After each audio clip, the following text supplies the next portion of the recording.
How do you eliminate the nuclear family? You take the father out the home.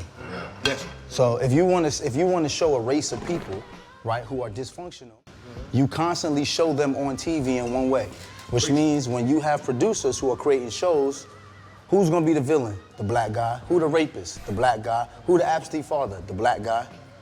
Because they get to choose those things. What's up?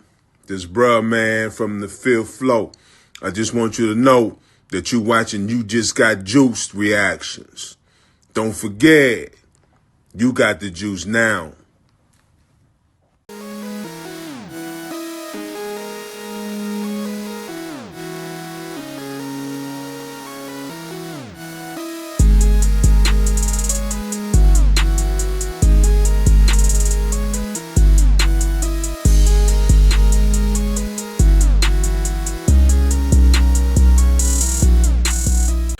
What's going on YouTube? It's your boy You Just Got the Juice, and happy Juneteenth to everybody that was lucky enough to get the day off. Because I got the day off, I decided to push out some content and try to push out as much video as I can before I gotta take my ass back to work tomorrow.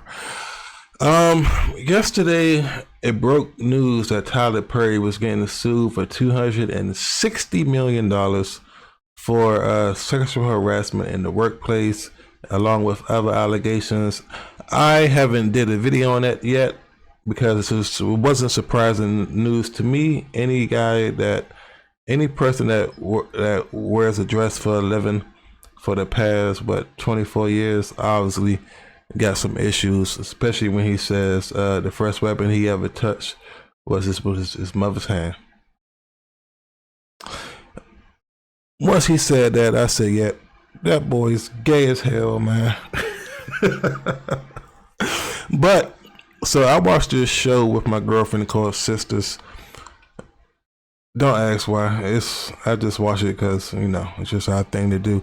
And excuse me if I say his name wrong, because I call him Zach because that's the only name I know him as. But this guy right here, Devale Ellis, he's on a show called Sisters, and I think this was either, I'm not sure when this episode was aired or when it was recorded, but I want y'all to hear something I'm going to play, and I want y'all to tell me if he's talking about Tyler Perry or not. Because if this came out after the allegations and he said this, man, and then if he's not talking about Tyler Perry, wouldn't you think that he was? So I'm going to let y'all hear it, and I want y'all to kind of make up your own decision about this, and let's talk about it in the comment section. This is not going to be a long video for this one, but I heard this and I was just like, ooh, he got to be talking about Tyler, right? So let's get started.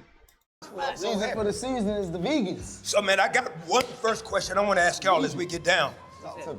I want to know, what is the biggest myth that society has about black fathers that we're sick and tired of, that you want to address and be able to let know that it is the biggest myth ever about black fathers? That we ain't there. I'm just gonna say that we deadbeats.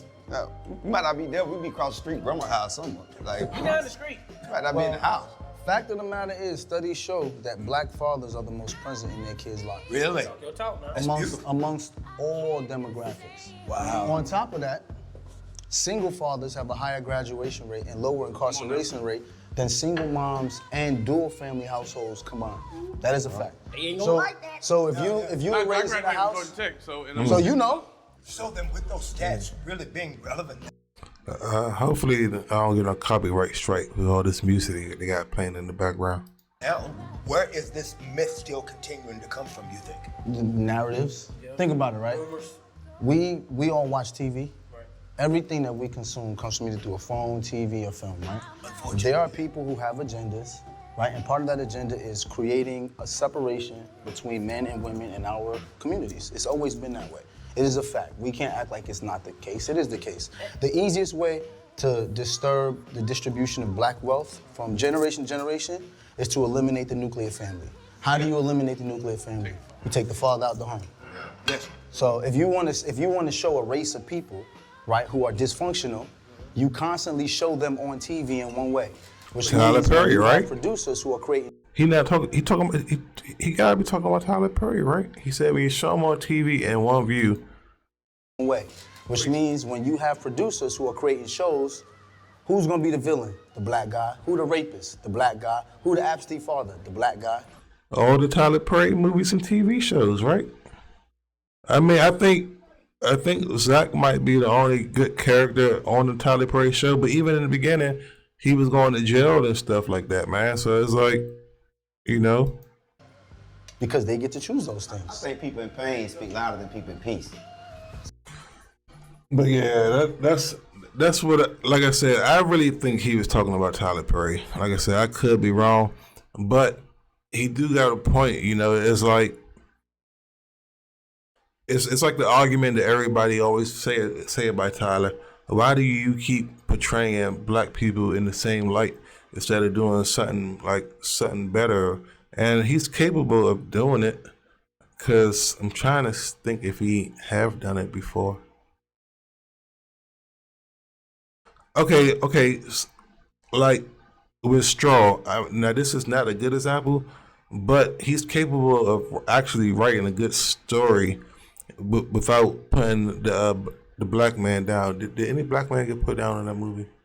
Yeah, so that was like the first movie I could recall where the black man wasn't put down. But again, he still kept the same stereotype as the black woman struggling, X, Y, Z.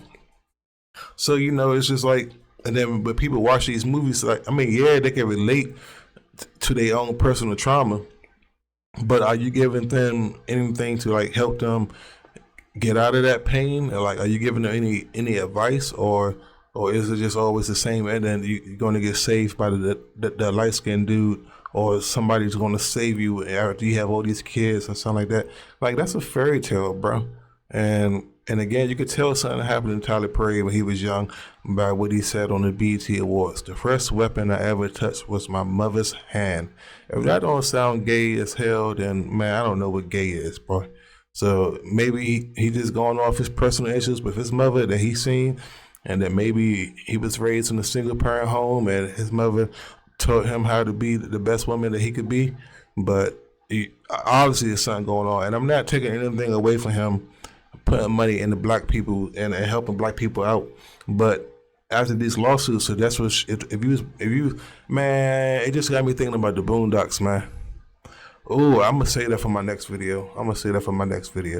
But like I said, I wasn't gonna make this long. I just wanted y'all to get y'all opinion, because like I said, I was watching this episode and I seen some other things that I might make a video on, because Kirk Franklin, he was kind of touching Country Wayne a little bit too much for me, for my opinion. But I saved that for another one. So make sure y'all subscribe, turn y'all notifications on.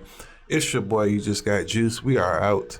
Let me know if you like this short format video, and I'll catch you guys next time. Don't forget, you guys got the juice now, and we are out of here.